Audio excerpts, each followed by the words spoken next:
दोस्तों, स्वागत है आपका हमारे इस चैनल धर्मार्थ ज्योतिष उपाय पर। अगर आप भी अपने लाइफ में कुछ नया सीखने चाहते हैं तो इस चैनल को अभी सब्सक्राइब करें। हिंदू संस्कृति में धर्म, रीति रिवाज, त्योहार तथा परंपराओं का अत्यंत महत्व है। भारत में हर त्योहार को परंपरागत रूप से पूरी उमंग और उत्साह के साथ मनाया जाता है। हर त्योहार की अपनी अलग विशेषता होती है और हर त्योहार अपने आप में महत्वपूर्ण होता है। हिंदू पंचांग के अनुसार श्रावण मास के आरंभ होते ही लगभग सभी प्रमुख त्योहार शुरू हो जाते हैं। गणेश उत्सव के पश्चात पितृपक्ष के 15 दिन छोड़ दिए जाए, उसके बाद लोगों को बेसब्री से इंतजार होता है नवरात्रि का। नवरात्रि माँ दुर्गा के विभिन्न रूपों के पूजन का महापर्व होता है। माँ के शक्ति स्वरूप की उपासना का ये महोत्सव 9 दिनों तक चलता है। इन 9 दिनों तक जगह जगह पर माँ की उपासना की जाती है, जिससे संपूर्ण वातावरण में माँ की अद्भुत शक्ति का एहसास होता है।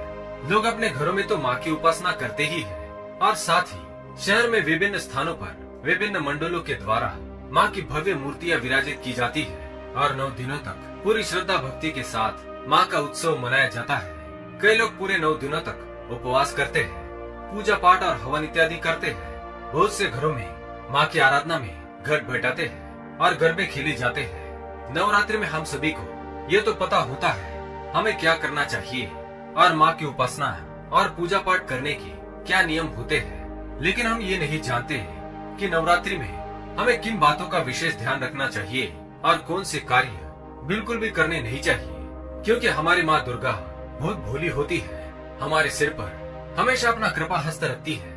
हमारे दिल से की गई श्रद्धा भक्ति से वह जल्दी ही हमारे ऊपर प्रसन्न हो जाती है और हमारी छोटी छोटी गलतियों को माफ भी कर देती है। लेकिन हमारे कुछ ऐसी गलतियां भी होती है जिन्हें माँ चाहकर भी माफ नहीं कर पाती और इसके दुष्परिणाम हमें भुगतने पड़ते हैं। तो आज हम उन्हीं बातों पर ध्यान केंद्रित करेंगे जो हमें नवरात्रि में भूल से भी करने नहीं चाहिए, ताकि माँ हमसे नाराज न हो जाए। तो चलिए देखते हैं वे कौन से कार्य है। पर उससे पहले अगर आपने चैनल को सब्सक्राइब नहीं किया है तो इसे सब्सक्राइब कर लीजिए। अगर आप दुर्गा माँ को सच्चे मन से मानते हैं तो कमेंट में जय माँ दुर्गा अवश्य लिखिए। वीडियो पसंद आए तो एक लाइक जरूर कर देना। पहली बात, सबसे पहले तो आप ये जान लिए कि नवरात्रि शक्ति की उपासना और सम्मान का पर्व होता है। नवरात्रि में माँ विभिन्न रूपों में इस संपूर्ण सृष्टि में विचरण करती है। नवरात्रि में लोग माँ का आह्वान करते हैं और अपने घरों में माँ को बुलाना चाहते हैं, तो माँ भी उन घरों में जाना पसंद करती है जिन घरों में उनका स्वागत उचित तरीके से किया जाता है। जिस घर में अनावश्यक कलह और वाद विवाद हो, माँ वहाँ पर कभी नहीं जाएगी। इसलिए विशेष रूप से इन 9 दिनों में अपने घर का वातावरण आनंदमय रखें और झगड़ा और कलह से दूर रहे। माँ की उपासना भी प्रसन्न चित्त से करनी चाहिए।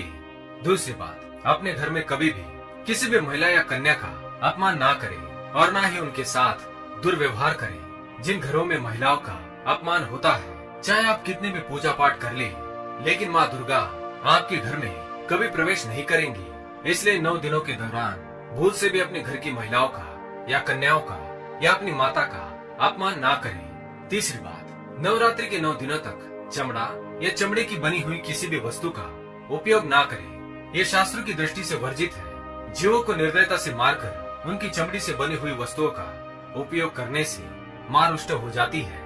माँ इस संसार के सभी प्राणियों पर प्रेम करती है। सभी प्राणी माता को अत्यंत प्रिय है। इसलिए 9 दिनों के दौरान किसी भी प्रकार की जीव की हत्या भूल से भी ना करें। चौथी बात, नवरात्रि के 9 दिनों तक नाखून काटना या बाल कटवाना वर्जित माना गया है। इन पूरे 9 दिनों तक आपको स्वच्छ और साफ कपड़े पहनने चाहिए और गंदगी से दूर रहना चाहिए।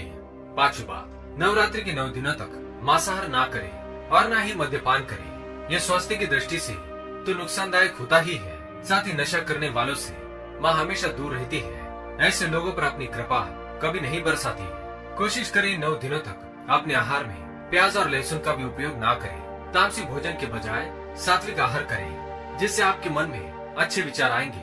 छठी बात, काला रंग शास्त्रों की दृष्टि से अशुभ माना गया है और इस रंग की किसी भी वस्तु का उपयोग कभी पूजा पाठ में या शुभ अवसर पर नहीं किया जाता है। नवरात्रि के 9 दिन बहुत ही शुभ और पवित्र होते हैं, इसलिए 9 दिनों तक काले रंग के कपड़े और वस्तुओं को अपने शरीर पर ना पहने। सातवीं बात, नवरात्रि में जो लोग उपवास और व्रत करते हैं उन्हें पूरे 9 दिनों तक शारीरिक संबंध नहीं बनाना चाहिए। इन दिनों में ब्रह्मचर्य का पालन करना अति आवश्यक है। 8वीं बात, नवरात्रि के व्रत वाले दिन केवल व्रत का निर्धारित खाना ही खाए, अनाज और नमक का सेवन भूल से भी ना करे। 9वीं बात, नवरात्रि में नियमित रूप से माँ की पूजा करनी चाहिए और पूजा के बाद माँ की धूप दीप के साथ आरती भी जरूर करें। पूजा और आरती करते समय पूजा में किसी भी प्रकार के विघ्न उत्पन्न नहीं होने देने चाहिए या रुक रुक कर भी आरती नहीं करनी चाहिए। पूजा और आरती एक बार में ही संपन्न करनी चाहिए, नहीं तो हमारी पूजा व्यर्थ होती है। 10वीं बात, नवरात्रि में माँ की खंडित या पुरानी हुई मूर्ति बिल्कुल भी ना रखें, ऐसा करना अशुभ होता है।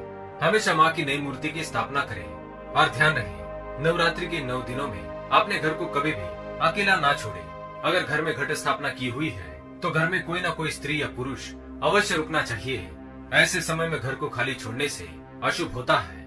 साथ ही इसके पीछे यह भी एक कारण है कि घर के अंदर बिल्ली या कुत्ते जैसे कोई छोटे पशु माँ के घट को नष्ट कर सकते हैं और इससे अनर्थ हो सकता है। इसलिए घर को अकेला ना छोड़े। तो ये थे वो कार्य जो नवरात्रि के 9 दिनों में हमें करने नहीं चाहिए। अगर ये जानकारी आपको पसंद आई तो वीडियो को लाइक करें, कमेंट में जय माँ दुर्गा, जय माँ शक्ति अवश्य लिखें। साथ ही चैनल को सब्सक्राइब करें। धन्यवाद।